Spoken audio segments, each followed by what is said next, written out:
authorized outdoor music or entertainment festival ordinance. The changes came to light in the response to a request that we received to host a festival in the eastern portion of the county, in the Lawndale area. In reviewing the request and working through the current code section, we found it to be very rigid, little flexibility in the way it was written.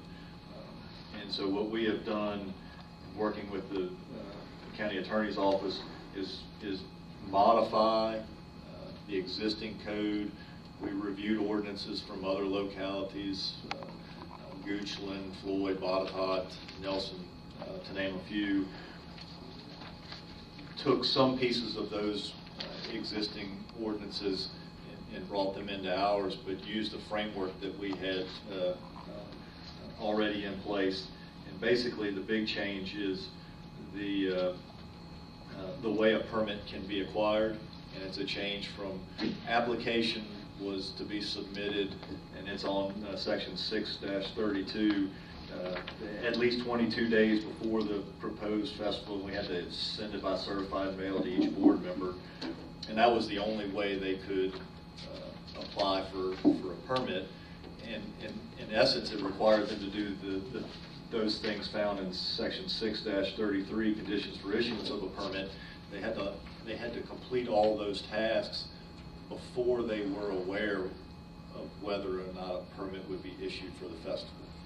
So what we've done is leave in place those requirements, made some modifications to the responsible party for issuing approval, and then giving folks interested in hosting a festival the option to either apply within the 30 days before the date of an event and provide all of that information.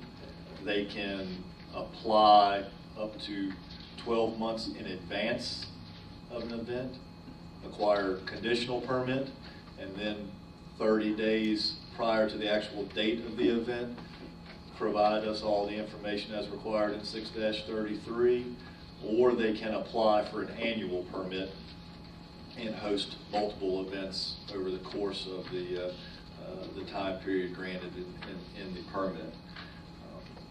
It gives flexibility to folks attempting to plan an event, and they have options for how they can acquire approval from the county. There is one thing that the board needs to decide upon, and I mentioned last month, and I mentioned as we sent this out for your review, and you'll note in the draft ordinance, there is Board of Supervisors / County Administrator. And the decision needs to be made as to whether or not you want the permit to be granted as a board action, or if you want it handled administratively through the county administrator's office. We're okay either way from the staff perspective. If you choose that route, there is a built-in appeal process should an applicant feel that the decision of the county administrator was not appropriate for them to come to the Board of Supervisors.